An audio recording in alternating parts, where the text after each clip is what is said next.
There was, of course, a huge bit of news that came to the PlayStation Nation this week in terms of a load of exclusives that are coming directly to the PlayStation over the next couple of weeks. These were heavily rumoured, but I think first off what we do, if you can give us the roundup for what's coming, we can then go off into slightly different format where we can talk about the podcast they've done, how our thoughts are with these exclusives coming out. We can take it in a few different directions. But first off, let's get the news for those people that potentially don't know what's actually coming to the PlayStation Nation over the next couple of months. Right. I mean, okay, so essentially 2 or 3 weeks ago, there was a massive load of insiders starting a massive shitstorm online saying that Starfield's coming to PlayStation and Indiana Jones coming to PlayStation, Halo's coming to PlayStation, and Gears of War's coming to PlayStation. You know, just all that. And then Xbox felt they had to come out with a podcast to kind of clear up what's going on. And then they announced there's going to be 4 games coming to PlayStation for you guys.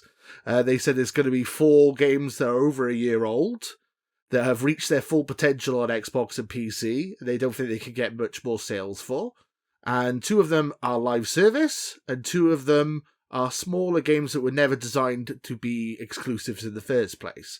And then we were like, well, can you tell us what these games are? And they're like, no, we're not going to tell you. And then literally like 2-3 days later, we found out exactly what they were. So I don't know why they didn't just tell us, to be honest. So the 4 games are Pentiment, which is out right now on PS4, PS5 and Switch. If you want more Xbox games, go buy it. Grounded, that's coming to PS4, PS5 and Switch. Hi-Fi Rush, which is only coming to PS5. And Sea of Thieves, which is only coming to PS5 as far as I'm aware. It might be also coming to PS4, but it doesn't say that on the documents as far as I'm aware. So those are the 4 games.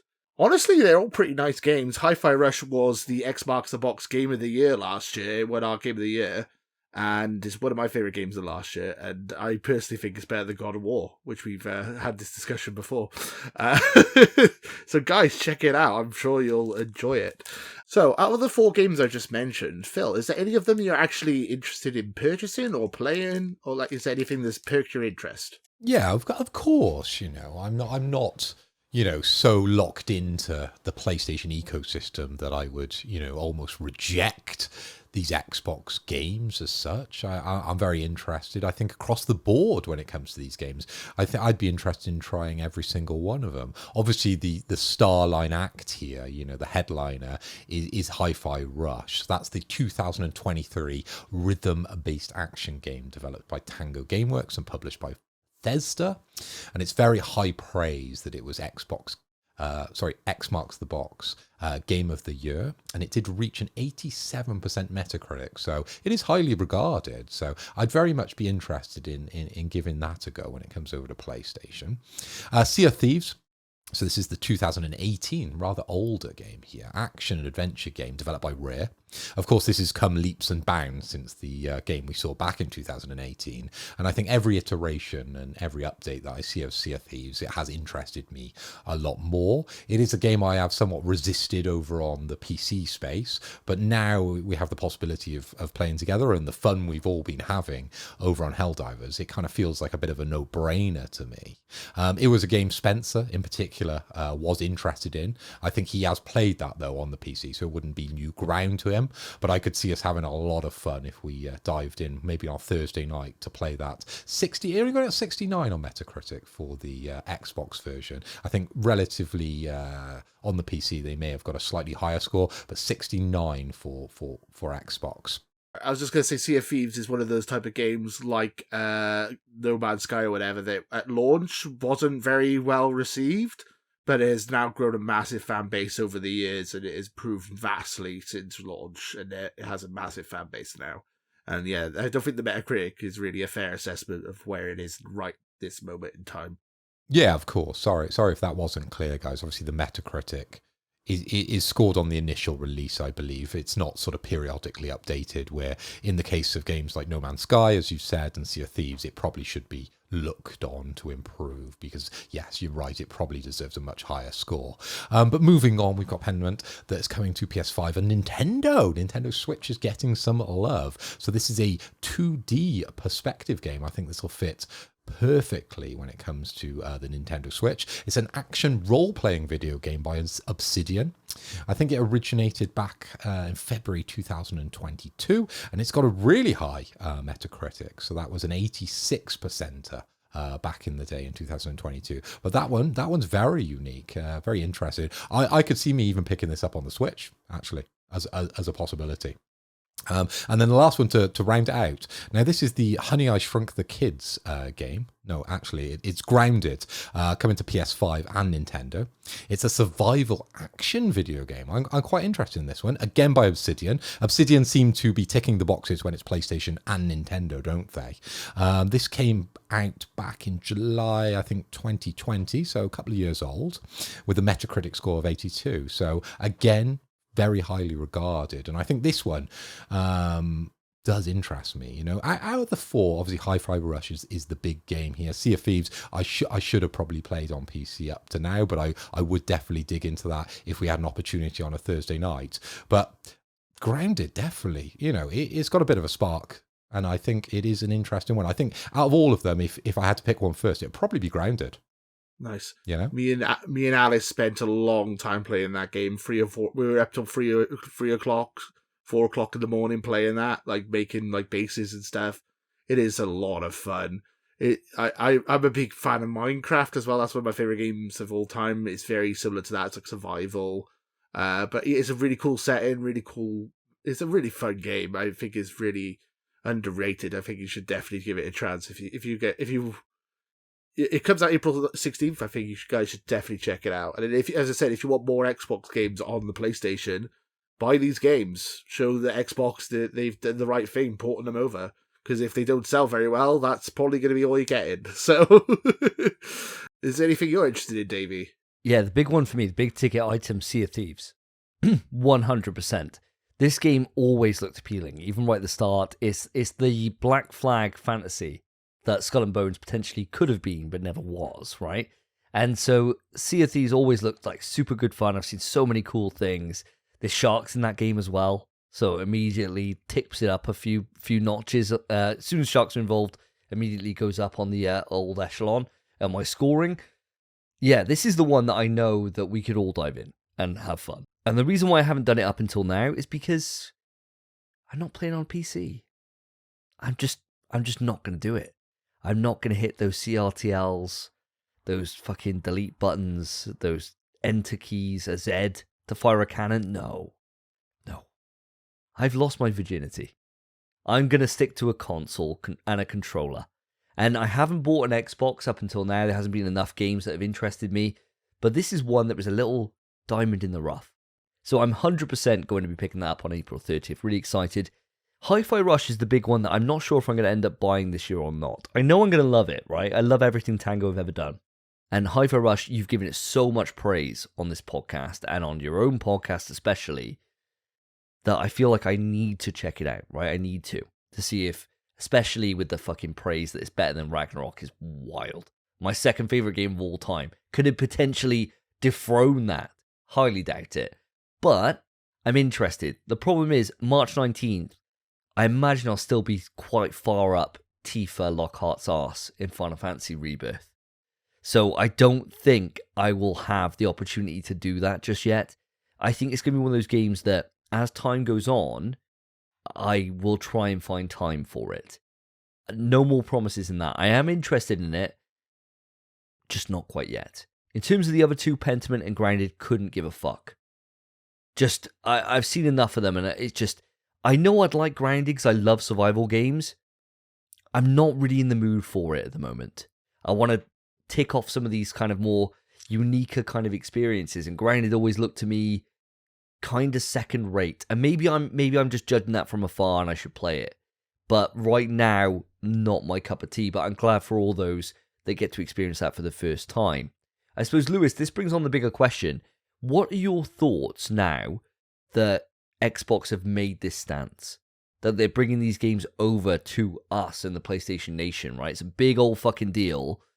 Are you feeling as doom and gloom about it as you did prior to the podcast?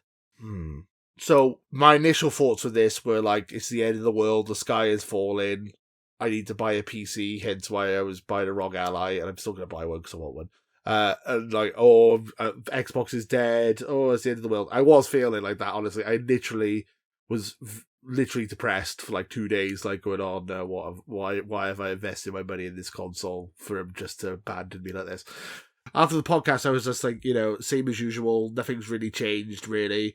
It's just these 4 smaller games. Now, if they go next, like they have another podcast in a couple of weeks, in like a month's time or 2-3 months' time, and they go, all right, we got another 4 games, and they're Halo, Gears of War, Starfield, and Forza. I'll be like, wow, fuck. Okay, well, that's not good. I mean, all these 4 games, as I said earlier, are all a year old, smaller, or community-driven games. So they're not. They kind of all make sense to be multi-platform. These games, honestly. I'm hoping if there's a Hi-Fi Rush 2, it's going to be exclusive for at least for a while on the console, and then hopefully people who played Hi-Fi Rush on PlayStation will feel like, ooh, maybe I might get a Xbox because I liked Hi-Fi Rush 1, so maybe I'll get it for Hi-Fi Rush 2. That's like my only thing I can really see about it. I don't know. We've been talking about all episode about how profit margins are slimming down and they need to make money. This seems like their way of trying to get some money back, recoup some cash. I mean, would you guys be against something like a Concrete Genie or like what's it called, Sackboy's Big Adventure or anything like that coming to Xbox or Switch? Or like, I mean, like, I'm just curious how you would feel if the shoe was on the other foot, if it was a smaller game that no one really plays anymore. I would take it as a stance that things aren't healthy in the ecosystem. If they were willing to do that, like these games have come to PC, and so Sackboy has gone to PC, did fucking terrible. The game was trash, anyway. Like I remember at the time, me and Spence, when that game came out, right, we played that like near the launch of PS5. We were like, this is the worst launch game. Don't buy it. It's fucking pants. Like the only good thing about it is like the after the game's done with the time trials, everything else shit. But yeah, if they started crossing the streams and started coming over to the green side for anything, I would be a bit worried about it. The whole point of consoles that separates them, especially like the Switch is a different camp because the Switch is it's completely different. Like the hardware serves a different purpose. It's so underpowered compared to these next generation consoles that it's its own niche, right? But for Xbox and PlayStation, other than the fact they look different, they're pretty much the same, right? They're pretty much the same. The only thing that separates them is the experience that you get, the experiences that you get on each platform. That's really it. I mean, like the console, the controller's different, and the one has, like quick resume, the other one's got like a fucking working share button. But that kind of bullshit doesn't matter. It's all about the games, right? The games speak for themselves. If PlayStation started doing it, even with stuff that wasn't going to sell, it would put up to me like, why do we have to do this? Why are we putting things over there that stop people wanting to buy into this ecosystem? And it would worry me. Now, in terms of a game like Sea of Thieves, it makes perfect sense for it to come over. Same way that Destiny is still being shipped out to everywhere else, or Minecraft after they bought Mojang, how that's still being shared, right? Like, it makes sense. That's a game that you can bring in and you can make a lot of money from, like live service transactions and things like that. That makes sense. I wouldn't even bat an eyelid. I wouldn't even feel like, okay, it is what it is. Same way that people are crying for Helldivers to go over. Would I be worried if it went over? No. But I also don't think Sony would ever do it, right? I don't think they would need to do it. They don't feel like there's enough market over there for them to... You're talking like 20 million Xboxes, if we're being generous, compared to like 55, 60 odd million on PlayStation. You're not really going to get that much of a hit there. You're better off hitting on PC, where there's a huge market, right? Like, and you can really get those sales. You're not going to get much from the Xbox crowd who aren't used to buying games in the first place anyway, because they got Game Pass as an incentive to be in that ecosystem. So it's very hard for us to come over to there because it doesn't really work. But PC does, and it's a bigger market. I mean, that you mentioned Game Pass, that was like what I was going to say. It's like, I think that's the key difference between the PlayStation and the Xbox, is that even though they're giving away their exclusives to PlayStation, they still have the one big exclusive, and that is Game Pass. Like, Game Pass is the system seller, or at least that's what they want it to be. I don't think it's quite there yet. That's what I was saying in the video I made before, is that I don't think it's big enough for you to be giving away your games to PlayStation at this moment in time. I feel like you still need a couple more years of growth for it to really be to that level. Only thing I can really say is that we're going to get Call of Duty Gulf War this year, and it looks like it's coming to Game Pass day one, and I think that will move the needle on Game Pass. I think that will bring people over for sure. And then that might be the saving grace of this whole thing, personally. And then also the rumours are they want to make an app store. They want to make an app store on mobiles as well. And they got PC. Essentially, they don't care about Xbox as a console anymore. It's more of the Game Pass service they're trying to flog and trying to sell. That's like the key difference between the two systems, really. Whereas, it is more about the box of PlayStation, which isn't a bad thing, but it's just the way just the different business styles. Phil, I've been asking Lewis a lot of questions here. I've got some more to ask, but before I do, Phil, what are your thoughts on all this? Now, guys, I saw the podcast. I tuned in on one of my gym sessions. I was sat on the bike doing a bit of cardio, and I thought I'd tune in to find out what all this hubbub was about. Okay, and we had 4 representatives from Xbox stood on stage, and I have to say, I believe what they're trying to achieve here. I really do. But that's only if we 100% believe their objectives, which from what you've said, Lewis, I'm not sure if you actually do, okay? To be able to play the games you want with the players that you want on any device. Now, that is a very perfect way of looking at video games, isn't it? It's definitely not exactly the way he put it, but that's definitely the sentiment, isn't it? That you could play any game at any time with anybody on any console, any phone, any device. All your saves would be passed across, all your information, all your achievements, that would all be synced up. And it would just be a beautiful, idealistic world, wouldn't it? Now, as much as I'm a PlayStation guy, and I'm not a massive fan of exclusives, I understand the reason to have them, and I understand what they mean to Sony, okay? And I'm not saying that I think Sony should get rid of exclusives. I just find it very harsh when some of my friends can't play the games I'm playing because I've got PlayStation, and there is a higher level, I suppose, barrier to them getting those games, because to buy a PlayStation, it is pricey, okay? So maybe getting an Xbox, one of the lower models, it's a little bit easier to get into that ecosystem. And PlayStation, it does cost the money, and the games are quite expensive, okay? Now, if I'm to look at this in its most purest form, I have to agree what he's saying. I could only see positives from it, because it's a very player-first focus, and that's why I agree with it. But let's be honest, guys, it's all about money, isn't it? I mean, yeah, it is a money focused. As I said, it seems to be, they've just made this massive purchase of Activision Blizzard of $69 billion, and Microsoft have gone like, what the fuck are you doing? You just spent all this money. You're like the third biggest part of our company now. You need to be making bigger profit margins. So start selling your games. And then Phil Spencer was like, okay, but can we just sell the old games and not our new stuff? So, okay. I mean, that's what it feels like. It feels like there's some kind of like civil war going on in Xbox, like my Xbox versus Microsoft. Microsoft wants everything to be third party, whereas Xbox wants nothing to be third party. And this is kind of almost like a compromise, something down the middle. That's what it feels like to me, anyway. I mean, I do worry about the future of Xbox if this is only the first 4, and I'm worried that there might be. If they bring anything huge over to PlayStation, then it might be catastrophic for the brand going forward. It all depends on the performance, and you said it with your introduction to the topic.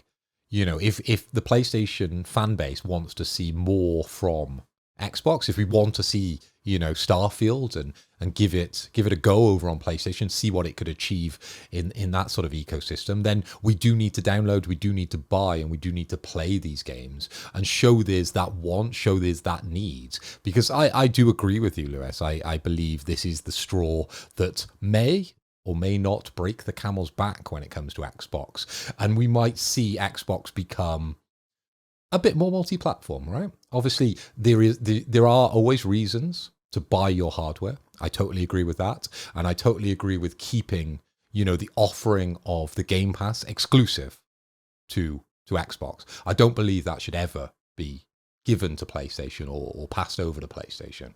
But what I do agree with is that idea of, drip feeding us a few of your more successful, a few more of your prominent games to try and encourage, the crossover between consoles. And as I said in my opener, to have that synergy where you can play any game with anybody on any device. It's a nice thought. I think it just doesn't make much sense, though. Like, you think about how, like, PlayStation does it, right? And what they do is God of War Ragnarok's 6 months out. Here's God of War 2018 on PC. Let's fill your fucking boots on what you've missed out for all this time. Get you prepped. Now you really want to see that duke out with Thor. Only place you can get it, PS5. It makes sense. That makes sense, right? Like that. Whereas with this, it's like, here's 4 fucking random games. Here they are. It's like, what does this do? No one's then going to play these and then be like, oh yeah, I need to buy Xbox Game Pass. I need to buy an Xbox. They're not. Whereas if they put out, say, like, let's say, for example, new Halo on the horizon, and they say, okay, do you want to, this Halo carries on immediately from the end of Infinite. I don't even know if Infinite had a decent story or not. Let's say, for example, it did. This carries on immediately from the end of Infinite. You want to experience that? You can now play Infinite. It's available on your platform. New one comes out in 6 months' time on Xbox. Only on Xbox and PC. Like, that makes more sense. For me, I think that what's happened is that there's been a couple of judgment errors at Xbox, which are just coming to bite them in the arse. Namely, the fact that they should never have done Game Pass on PC and Xbox at the same time. Never should have. Like, such a fucking dumb idea. Because all you're doing then is, like, that's 3/4 of people, like, who potentially could have bought an Xbox just aren't going to. And it's like, well, now you look at what consoles you need to own. You need to own a Switch. You need to own a PlayStation. You need a PC. If you got those, you're good for everything. You're just good. Right? Like, that's it. You don't ever need, the Xbox doesn't ever come in. There's never a situation where you need the Xbox. You need the PC. You never need the Xbox. And you could do a lot more on your PC. So it's just like, I think that initial idea of Xbox Game Pass just kind of fucked them a little bit. And it was really customer focused. And it was a great way to be able to think, right, we'll up the numbers of subscribers. But it's never really panned out. And all it's done is it's just made the illusion for anyone who's outside of the ecosystem. There's no need to buy into it because I can always get it whenever I want to on my other device I already own. And that's what's always kind of tickled me. And the only reason why I haven't ever dipped into PC Game Pass is because I hate gaming on PC. And that's just a me thing. So I'm going to be that weird one that probably will buy one when Indie comes out. But that's because exclusives sell. And exclusives get me in the door, right? Like, exclusives do mean something. They definitely do. I wouldn't have bought a Switch if it wasn't for Smash. Like, 100%, they definitely work. Now, Davey, I don't 100% agree with what you're saying here, because I don't believe Xbox really planned to do this, okay? I don't believe it's like 10 years in the making that they thought, when we get to 2024, we're going to push some games to PlayStation. It's more a reaction based on the current financial situation and, how Xbox hardware is really selling and competing in this space, okay? Now, these games are these games are their games that are a year old. And the idea here, because Phil Spencer said it on the podcast, is to encourage people over from PlayStation to Xbox. So you pick up your Hi-Fi Rush and then you want to subscribe to Game Pass and play all the wealth of games that are over there. But unfortunately, they don't have, as you've mentioned, Davey, they don't have the Hi-Fi Rush 2 that you want to play. It's not like the model PlayStation are, preaching at the moment with PC.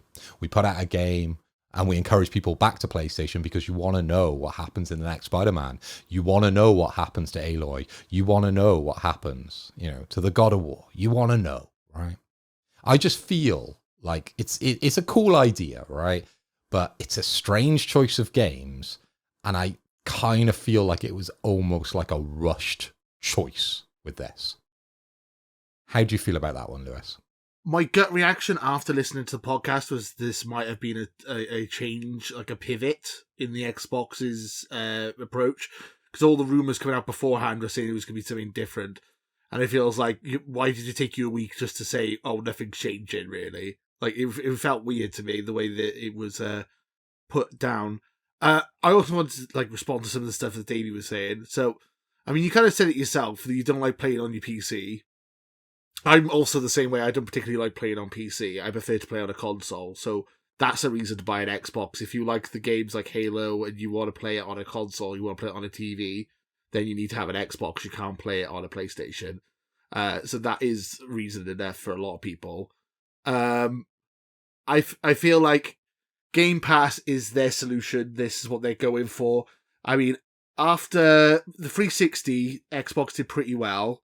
But then the PS3 took it over at the end of the generation, and so did the Wii. And essentially, Xbox has had its ass kicked by PlayStation for the last, pretty much since it launched 20 years ago. So it feels like they need to try different things to get fans, essentially, to try and build a fan base. I'm a huge fan of Game Pass. That's the reason why I'm an Xbox fan, or one of the reasons why I'm an Xbox fan. And I think it works for a lot of people. And I think this is what they're trying to do, is their pivot to try and branch off and become its own thing. Like we were saying earlier, you need a Switch, and it's different to PlayStation and Xbox and PlayStation are very similar. I think like Game Pass is Xbox's attempt to try and be another branching route. So it's like, oh, if you want Game Pass, you get an Xbox. If you want a handheld, you get a Switch. If you want premium HBO type cinematic type games, you get a PlayStation. Like I feel like it's them trying to escape from PlayStation's shadow, essentially. It makes sense. The only issue is that's the strategy, like with Game Pass, just so expensive.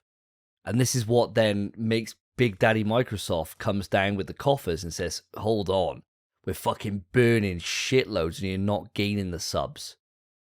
Like they did that thing, didn't they? Which is a classic thing, and PlayStation did this as well with their rebrand of Extra, right? And it fucking always makes me laugh when they do it, but it's so obvious when they do it, but it's just going to get investors fucking super soaking their dicks all over the place. And it's where they say like Xbox were like, oh yeah, we get rid of like gold and all this nonsense. We get rid of all that. And now they're all just become part of the Game Pass numbers. And then you're like, okay.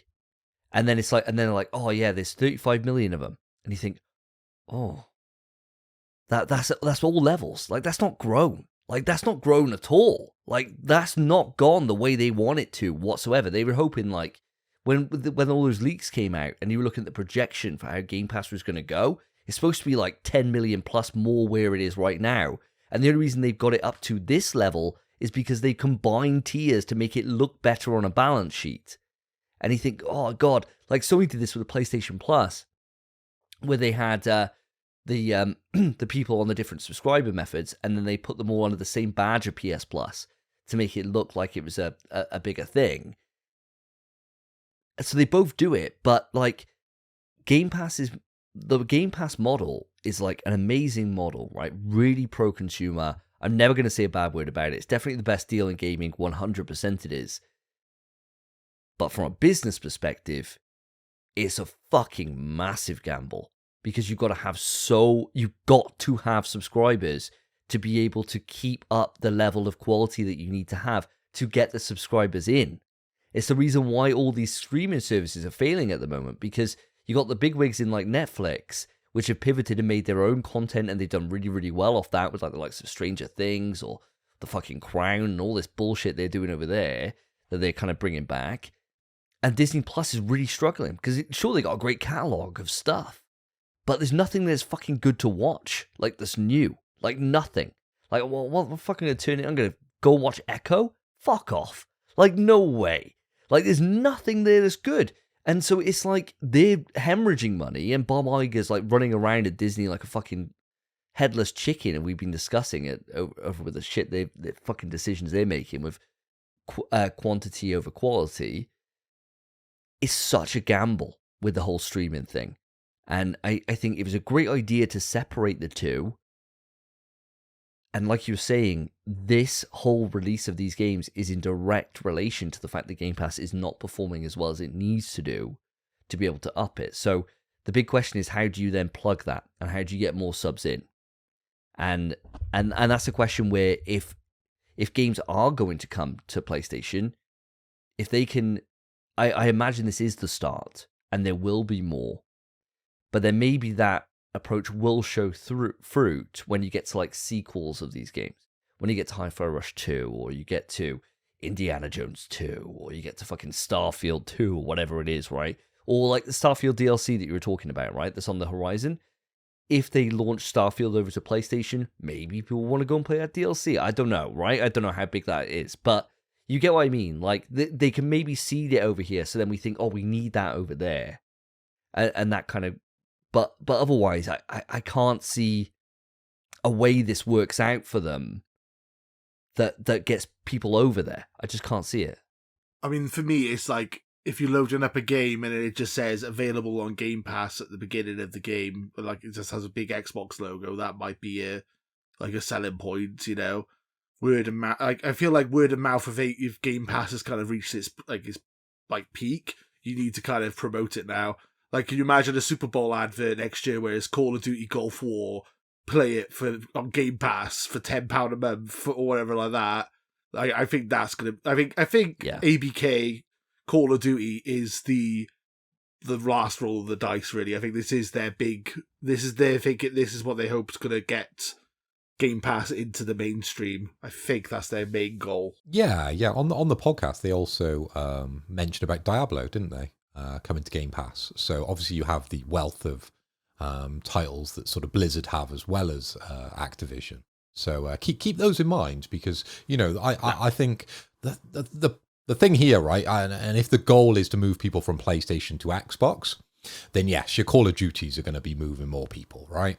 They're going to encourage more people from PlayStation because they're the types of games that are popular on PlayStation. When we're talking about Blizzard, they're more PC focused, okay? So the Diablo, announcement for me wasn't huge, but I hope that works out. How did you feel about the Diablo announcement? Is that something that interests you? I mean, I already own Diablo on disc on Xbox, but I was thinking that when I get my Rogue Ally, that'll be a fun game I can play online with my friends on Game Pass, so I don't have to buy it again on PC, which is nice. Yeah, Diablo's a big thing, and then you make a good point when it comes to PC gaming. This is a big deal for PC. Like, if they can get, like, console growth hasn't really grown in, like, Japan or anything, but like they're getting really high numbers in Japan when it comes to Game Pass and PC, and they're getting like people moving over to PC and playing Game Pass. It does seem like a thing that they are trying to focus on their PC side as well.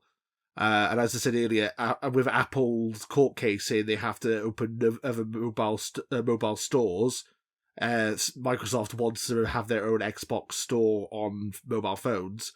So if you had like a Game Pass app that literally you could buy all your games on, or get Game Pass and just play it on your phone like natively, I mean that's kind of they essentially want, as you said, they want to be on multiple screens.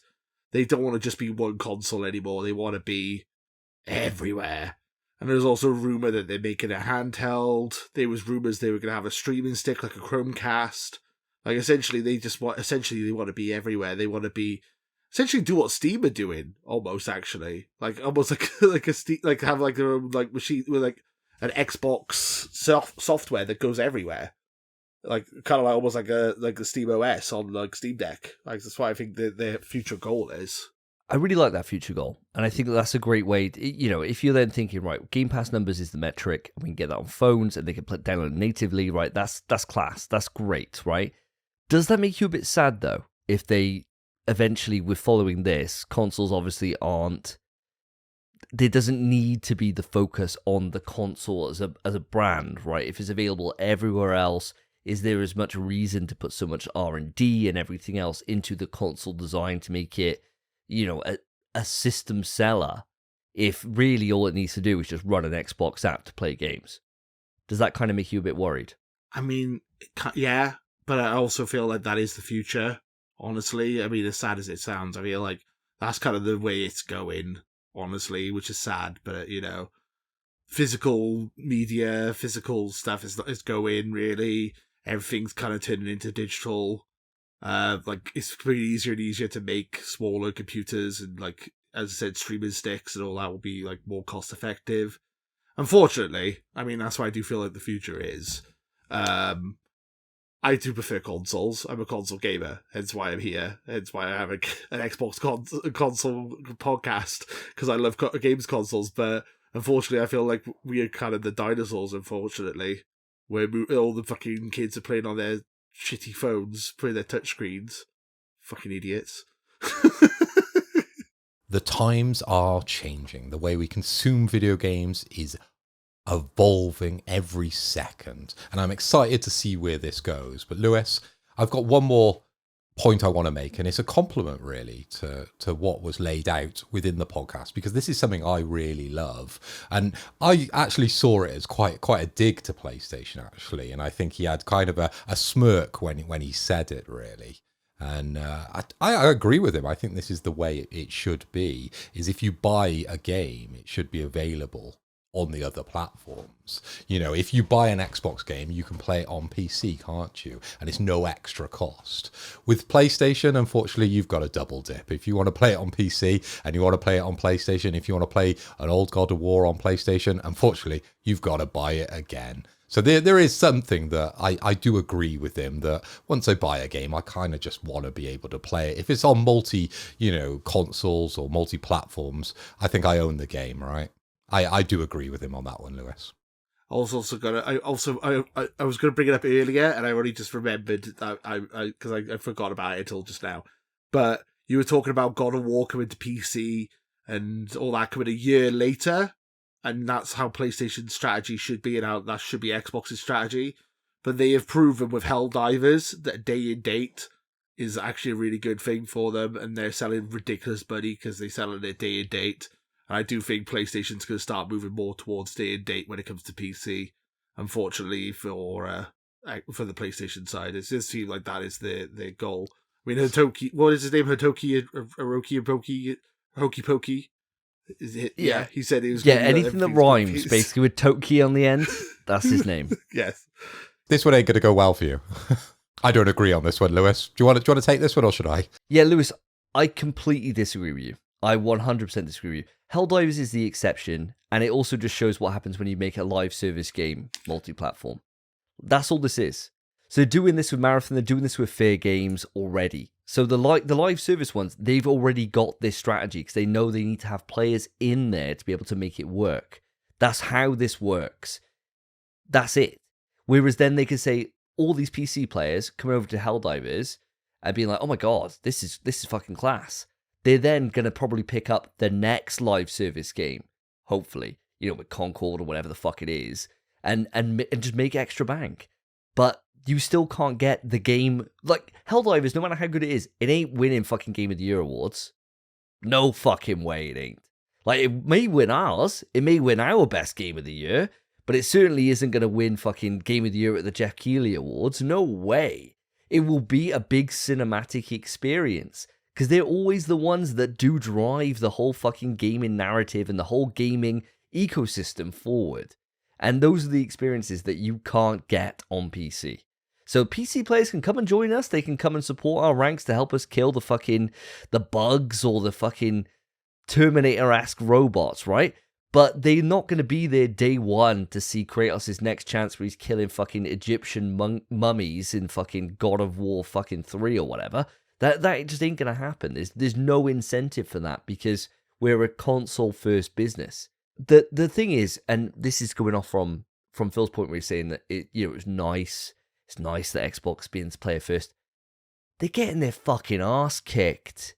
You have to be player first. You think how nice the PlayStation 3 was to the players. It was so nice. You could share your account. You could do all this stuff. You want this? Yeah, it's available everywhere. It's available on this. It's, there was a lot of like PC integration even on PS3 because they were getting their ass kicked by 360 for years. Like when you're getting your ass handed to you, you have to be nicey. You just have to. But when you're killing it, what's the incentive for Sony to say, oh yeah, that game that you bought on PC you can play on PlayStation? There's no incentive for them to do that whatsoever. Whereas for Phil Spencer on Xbox, if someone buys a fucking Xbox, he's probably going around there and giving them a fucking super soak himself. Because no one's picking him up. So it's like, you've got to be that, you've got to go that extra level because you've got to incentivize people to move away from what they've currently got. So you've got to try and get those that are disenfranchised to move over. And that's why you've got to play extra nice. But Phil, I know you had something you want to say on this. Well, Davey, you've taken the words right out of my mouth, really, with the comparison between, obviously, Helldivers and how that was multi-platform between PlayStation and PC. And then, of course, us releasing, the big cinematic games such as God of War, your Horizons, your Last of Us. But what I want to do, I feel like, we have been punching down a little bit on you, Lewis, during this topic. So what I want to do is just give you the opportunity here just to kind of win over and just have the closing thoughts, really, when it comes to the future of Xbox, where it's heading.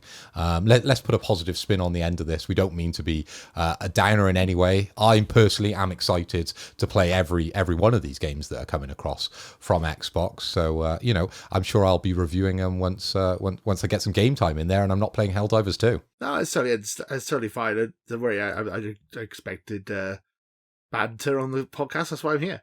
I just wanted to counter out that a little bit what you were saying. It's like, I kind of get what you're saying, but the sales for God of War on PC, the sales for Horizon on PC are not to the levels that Sony would like. They do want them to sell more on PC than they do. And I do feel that the temptation of day and date might creep up. You might be right. They might not ever do a day and date, but they also might just experiment with it and then it might go really well and then they might do it again. And you don't know. And I don't know what the future holds, to be honest, when it comes to PlayStation. But I personally feel like that is something they might stick their finger in. I do feel that Xbox are kind of ahead of the curve of this. Maybe they're a bit too far ahead of it. This is maybe something that we should be doing like in 10 years' time and not now. But yeah, I do feel that there's something the PlayStation will follow suit eventually, but I don't think they are going to do it right away. I think this might be something in the long term that they might do. So yeah, you wanted me to go with the positive. So Sarah Bond, the head of Xbox, did say that there is going to be new hardware revealed later on this year. I'm hoping it's a handheld. That would be pretty sick. But the rumors are that we're getting a new Xbox Series X with 2 terabyte hard drive, which would be nice. They said that it is going to be a next generation. They're already planning for the next generation. Rumors are that's 2026, and that's going to be the biggest leap in ever, apparently. So I don't know what they mean by the biggest leap ever in like technology, but they'll always say that shit, won't they? Davey, you looked shocked when I said that. Yeah, 2026 seems really close. Yeah, that seems really close. I mean, I know that'd be a 6-year console generation, which if you think back to like, if we think back to like PS1, PS2, even that would have been a long generation, a 6-year. But yeah, 6-year, like 2026 for a brand new console. I mean, I was thinking like maybe it would be like 2028 before we're talking like, PS6 kind of level. But yeah, I mean, wow, that would be, say they did come out 2026 and PS6 is 2 years ahead, 2 years after. That would be a fucking proper game changer. That would change some shit up. And what you were saying earlier with COD, I think you're bang on. COD is their best chance of getting those Game Pass subscribers up.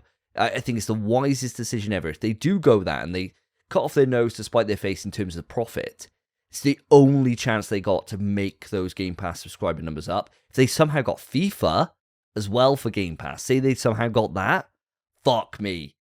PlayStation's fucking done if they got those, because that's most of the casual market in those games, right? FIFA and Madden are both on Game Pass, but they don't come on their day and day, unfortunately. It's about 3-4 months after launch, but they do come to Game Pass, yeah. I think with Call of Duty, like, yeah, it is on Game Pass, but then they do have battle passes, they do have cosmetics and stuff. There is other lines of making money from Call of Duty, even if they do put it on Game Pass for free, air quotes. What you said about the 2026 thing is exactly what the rumors are saying. They're saying that they want to release a console 2 years before the next PlayStation. They want an Xbox 360 kind of bump, because they released the Xbox 360 2 years before the PS3, and that really was their most successful generation ever. So they want to try and get ahead of the PS6.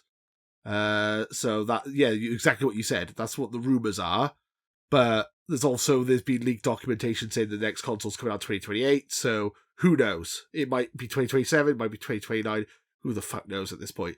That's the rumors anyway. What were we saying? Oh yeah, positive stuff for Xbox. And also Matt Booty did come out at the end of the podcast saying that there are 10 exclusive first-party games coming to Xbox this year. We already know about 4 or 5 of them. So it's exciting to be an Xbox owner. I mean, it's been a bit, as I said, it was earlier on in the podcast, it's going to be a bit of a quiet year for PlayStation and a bit of a quiet year for Nintendo. So if they're ever going to make up any ground, this year might be the year for Xbox. This might be Xbox's chance to actually get a nomination in the Jeff Keighley Awards. Who knows? But the future is bright. The future's definitely looking green, and I'm glad that we got a commitment for new hardware from Xbox, which I think was always the big thing that I was worried about with this news, is that what's the point in making the fucking console anymore? You know, like what's the reason? But if they're coming out with this commitment, that's great news. You know, keep them in the game as long as we can. It only helps drive competition, which helps keep Sony in check from them fucking running buck wild and putting some absolutely fucking ludicrous shit in. Hitoki Katoki going fucking nuts and putting whatever the fuck he wants on people, right? We don't need that shit. So yeah, keep Xbox going. And this year, as you said, Lewis, 10 exclusive games is a big fucking deal. So if they hit, which I hope they do, especially indie, oh my god, I want indie to hit so badly. If it does, I'll be joining Team Green this year. 100%. I need a bit of indie in my life. I fucking adore Indiana Jones. So you may even see me come over to the dark side and embrace some Xbox love over there. But my first ever Xbox I've ever owned, even though I played enough 360 to have basically owned one.